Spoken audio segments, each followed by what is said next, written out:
¿Qué tal? Les habla Jorge Gestoso. En el programa de hoy, el informe que revela un negocio oculto, la corrupción dentro del sistema carcelario de El Salvador, con otro notable invitado, Noah Bullock, director ejecutivo de Cristo Sal, la organización no gubernamental defensora de derechos humanos, directamente desde Ciudad de Guatemala.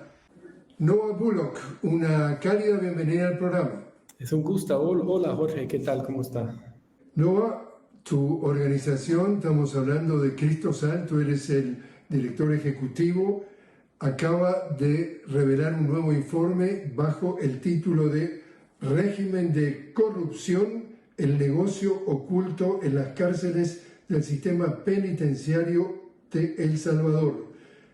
¿Cómo hicieron para recopilar la información? Pues gracias Jorge. Sí, el informe que acabamos de presentar viene como parte de una serie de informes que estamos publicando sobre el nuevo sistema político autoritario que se están instalando en El Salvador. La serie se llama Autonomía de un régimen autoritario.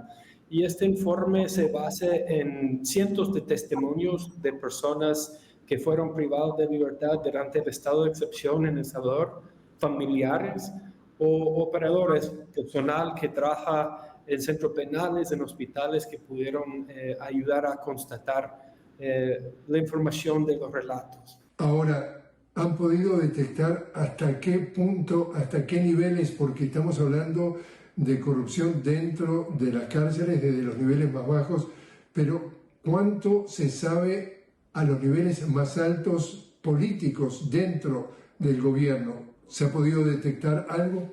Sí, es eso, Jorge. Hemos podido documentar una cantidad de casos que coinciden en sus relatos, lo cual nos indica que no son casos aislados de corrupción dentro de los centros penales, sino parte de un fenómeno sistemático de corrupción, en que es imposible que los directores de los centros penales o las máximas autoridades del sistema de seguridad y justicia en El Salvador no pueden saber.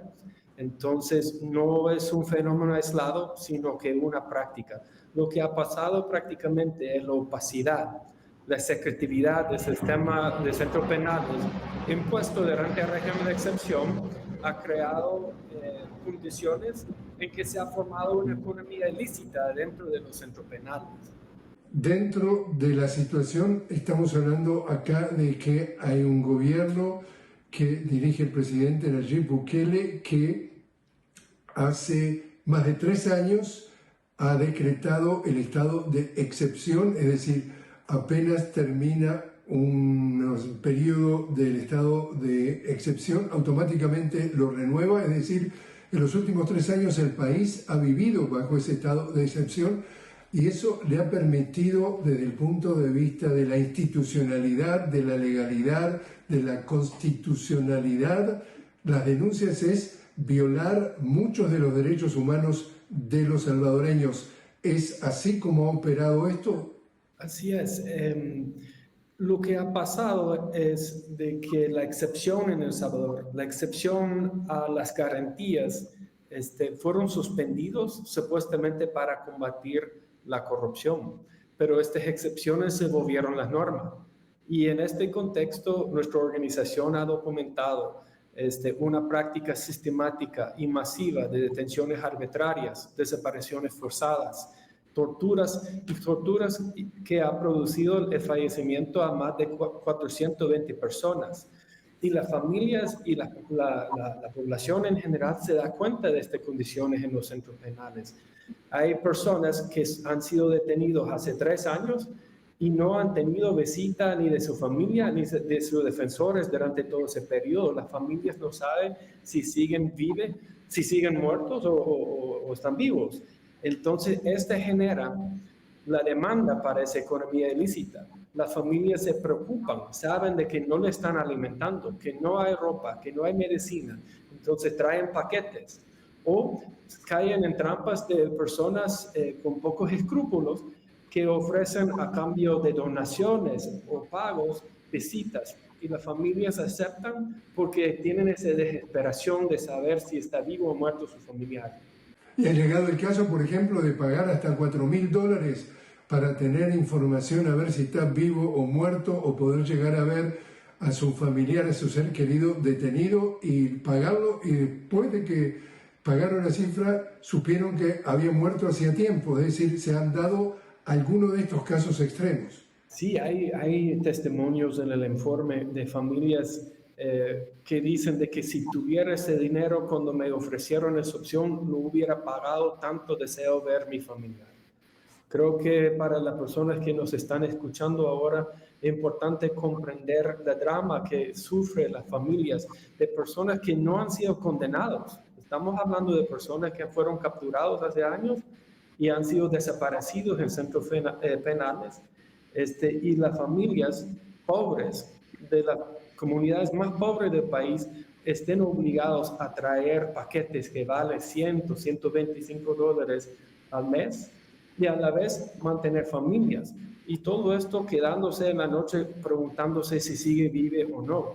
Y eso es una de las cosas que descubrimos en el estudio, de que en muchos casos familias hacían transferencias de dinero o traían paquetes semanas antes de saber del fallecimiento de su familiar por torturas. Entonces, significa que hasta por familias, o sea, personas que ya no están vivos, los custodios sigan recibiendo paquetes en su nombre. De todos estos muchos casos a nivel de corrupción, a nivel de violación de los derechos humanos, ¿cuál es el que más te ha impactado? ¿Cuál es el primero que viene a tu mente cuando piensas o cuando hablas de este tema? Sí, definitivamente lo que más me ha impactado a mí son los casos de familias de personas que se mueren en los centros penales a causa de la tortura y se dan cuenta de que además de ser víctimas de detenciones arbitrarias y torturas y fallecen en custodia del Estado, fueron también víctimas de extorsión y robo. Por ejemplo, a ver cadáveres de su familiar fallecido, se dan cuenta que no están recibiendo los paquetes de alimentación. O ver las pertenencias de las personas fallecidas en los hospitales, se dan cuenta que los zapatos que traían hace unos días no eran los que el Estado se le entrega a morir su familiar. Entonces creo que estos son de las historias más dolorosas, de que además de la grave violación de derechos humanos, las personas y familias están siendo víctimas de prácticamente un sistema de extorsión estatal. ¿Y cuál es la reacción de la versión oficial, la del gobierno, la del presidente Nayib Bukele o de las autoridades competentes más cercanas a él cuando llega este informe y denuncia todo esto que es, como tú dices, es la corrupción sistemática que viene implementándose desde hace tiempo? ¿Qué dice? Pues recordamos de que los centros penales en El Salvador han sido sitios de grandes actos de corrupción, incluso antes de este informe.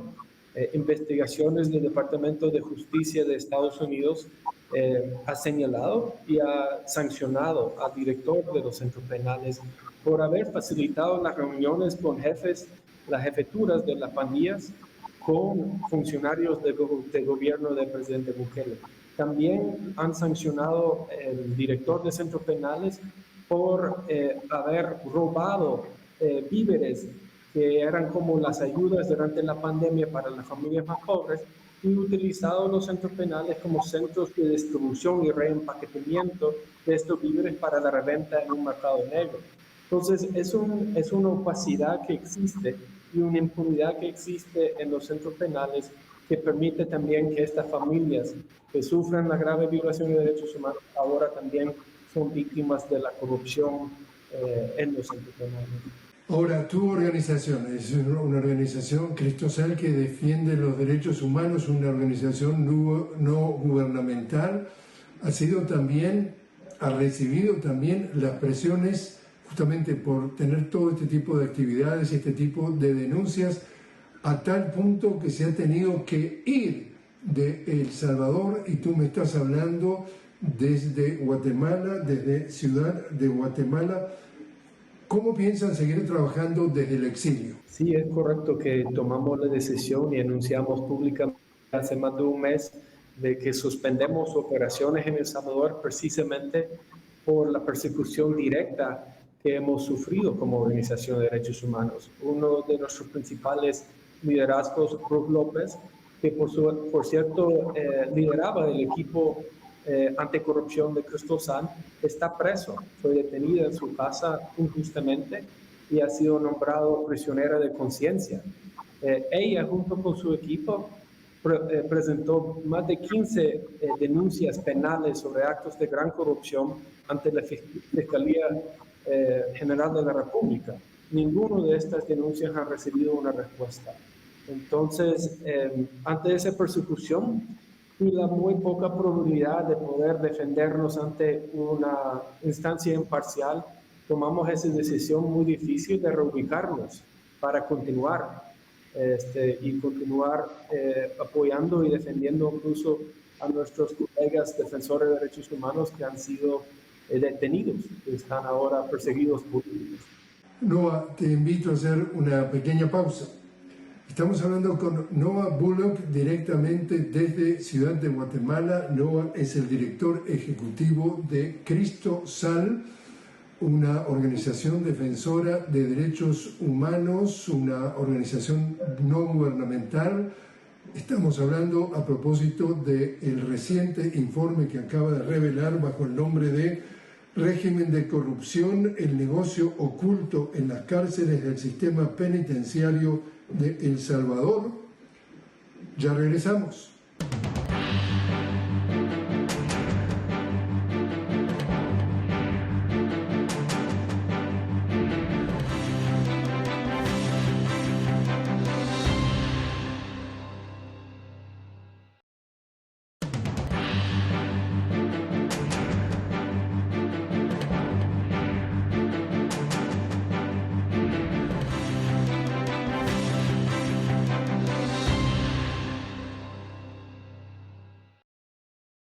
Continuamos hablando con Noah Bullock directamente desde Ciudad de Guatemala. Noah es el director ejecutivo de Cristo Sal, una organización defensora de derechos humanos no gubernamental que ante las presiones que recibía, porque funcionaba hasta hace muy poco adentro de El Salvador, tuvo que exiliarse en el vecino país de Guatemala. Frente a este informe y frente a estas presiones, Noah, ¿cómo ha reaccionado y sigue reaccionando la comunidad internacional? Pues yo creo que a nivel internacional el presidente Bukele se ha querido presentar como un nuevo modelo de liderazgo. Se ha querido posicionar como modelos de seguridad y desarrollo innovadores. Pero creo que cada vez más a nivel internacional, tanto como a nivel del país, las personas se dan cuenta de que el modelo que él presenta es el modelo muy bien conocido, que es el modelo de los gobiernos autoritarios del pasado, en que el poder se concentra en un grupo de élites familiares y se gobierna sin límites, sin rendición de cuentas, sin transparencia y por supuesto sin diálogo. Creo que el mundo se dio cuenta de esto, en particular con el negocio que hizo con el presidente Trump para desaparecer a cientos de personas migrantes en su centro penal conocido como SECO. Y uno se tiene que quedarse preguntando qué necesidad tenía Estados Unidos de enviar personas a un centro penal en El Salvador cuando tiene tantos centros de detención en Estados Unidos. Y lo que se encontró Estados Unidos como en Nayib Bukele como socio es que él puede garantizar el encarcelamiento de personas afuera del marco legal. Puede garantizar que se puede encarcelar personas de manera indefinida y tratarlos como él quiera, con total impunidad. Y ese es también el caso que estamos tratando de denunciar sobre los docenas de miles de salvadoreños que han sido detenidos durante el estado de excepción. Y ahora incluimos a nuestros colegas, los defensores de derechos humanos, que han sido detenidos de manera injusta. Estamos hablando de más de 80.000 personas que ha detenido este gobierno de Bukele bajo el estado de excepción. De esas 80.000 personas, ¿cuántas dirías tú que han pasado frente a un juez que tienen un proceso en marcha, que tienen un abogado defensor, que tienen un día en la corte ya establecido. ¿Cuánta de esa gente es, desde el punto de vista de derechos humanos, de alguna forma en una situación, entre comillas, regular? Son más de 87,000 personas, llegando casi a los 90,000 personas. Se ha hecho números y es casi uno de cada 55 salvadoreños en este momento está detenido, privado de libertad. Es un país pequeño, de unos 6.5 millones de personas, pero tiene una población carcelaria de unos 120,000. Y la mayoría de ellos, los 86, sin condenas, es decir, que están siendo detenidos en su etapa preliminar. Entonces, nuestros estudios han demostrado de que sus detenciones se han realizado sin evidencia, sin investigaciones previas. Su detención preliminar ha sido indefinido por diferentes reformas que se ha hecho. Y una vez detenidos, como he mencionado, no tienen acceso a su familia o a sus defensores. Están en una condición de incomunicación, que llamamos nosotros a nivel internacional desaparición forzada. Entonces, a nivel de una esperanza mínima de tener una audiencia imparcial o justo, esta población de docenas de miles de personas no tiene la más mínima expectativa de eso. Y además de eso, mientras que esperan juicio, están sufriendo tratos crueles e incluso torturas. Creo que es importante de mencionar ese fenómeno. Se han creado tribunales ad hoc con jueces sin rostro, es decir, secretos, y se están preparando audiencias masivas en que se están acusando a cientos, si no miles de personas en una sola audiencia sin evidencia individualizada. Nuestros equipos defensores han intentado, por ejemplo, en casos de personas con discapacidades intelectuales o físicas, pedir medidas alternativas a la detención preliminar para salvaguardar la vida de ellos. En automático los jueces niegan. Hay más de 7,000 solicitudes de habeas corpus que han sido presentadas durante el estado de excepción y menos de 2% han recibido una respuesta. Es decir, que el derecho fundamental al habeas corpus está ahora en El Salvador anulado. Entonces creo que es importante comprender de que se trata de un sistema de justicia que ha sido cooptado. Ya no defiende y protege derechos de la población, sino sirve y obedece a las órdenes e instrucciones del Ejecutivo. Cuando tú ves, por ejemplo, de que llega la información de que en la vecina Costa Rica se estaría construyendo un tipo de cárcel similar a esta de Secot para albergar, por lo menos oficialmente, es una cárcel para, entre comillas, terroristas. Cuando vemos a un ultraderechista, Javier Milei, visitando El Salvador para que le enseñe cómo funciona esto del sistema que tú estás describiendo, donde se violan todos los derechos humanos, donde la justicia y lo que tiene que ver con la constitucionalidad queda por el camino. ¿Qué mensaje este ejemplo está esparciendo por la región latinoamericana? Pues Jorge, yo creo que es importante que la gente cuestione seriamente al gobernante que promete seguridad a cambio de derechos y libertad y democracia. Esa es una narrativa falsa. En el caso de El Salvador, creemos nosotros que la gente se merece algo mejor que vivir sometido a pandillas o vivir sometido a la dictadura. Este informe que ahora estamos presentando demuestra, es un ejemplo más de cómo la violencia y ilegalidades de las pandillas ha sido sustituido por la criminalidad de un régimen autoritario. Entonces, no todo que brilla es oro. La gente debería de tener la memoria histórica que la violencia estatal nunca produce paz y seguridad a largo plazo. Tú mencionaste la palabra dictadura. Entonces, en El Salvador se está viviendo una dictadura. ¿Es Nayib Bukele un dictador? Nosotros lo hemos denunciado a lo largo de los 6 años. Desde que llegó al poder, el presidente Bukele y su grupo familiar han utilizado las victorias electorales y su popularidad para concentrar el poder y ahora con una recién reforma constitucional prolongarse de manera perpetua en el poder. Ahora la reelección, la reelección más bien presidencial puede ser indefinido. En el sistema político salvadoreño se trata de, hay un ejecutivo con mucho poder, pero con la limitación de que uno no puede ser presidente 2 veces seguido. Sin embargo, con el presidente Bukele, este límite al poder ha sido también anulado. En tu caso en particular, bueno, tú has dedicado toda tu vida al tema de defender los derechos humanos. Tú naciste en los Estados Unidos, eres estadounidense, aunque tienes adoptado la nacionalidad salvadoreña. El hecho de ser originalmente un estadounidense te permite tener un colchón, una protección legal mayor que de alguna forma te permite circular o desafiar todas estas denuncias de actos completamente inconstitucionales y contra los derechos humanos. Si no fueras estadounidense, estarías como el caso de Ruth López, hoy tras las rejas y sin ningún tipo de decisión de cuál es tu próximo paso. ¿Te salva ser estadounidense?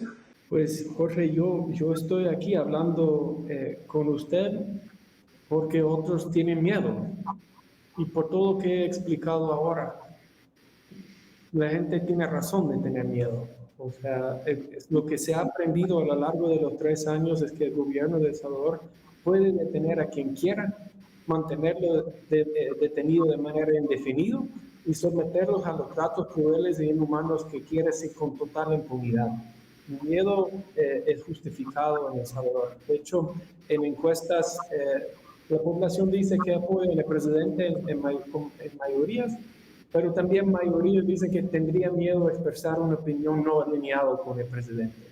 Es decir, de que la población dice que apoya al presidente, pero tendría miedo de decirte que si tuviera una opinión distinta.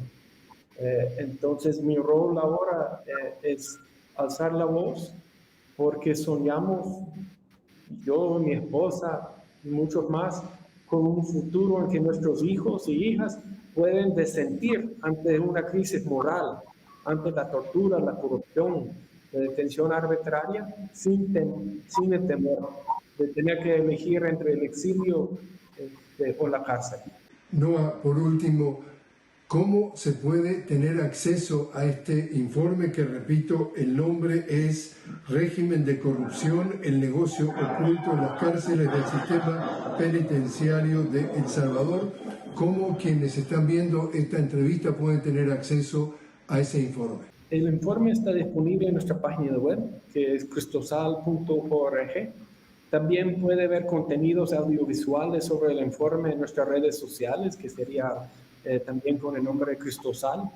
Y estamos por lanzar incluso una serie de podcasts sobre todos los informes que estamos sacando durante esa serie de informes que estamos llamando la autonomía de un régimen autoritario. Noah Bullock, muchísimas gracias por haber estado con nosotros. Un gusto y muchas gracias por la cobertura.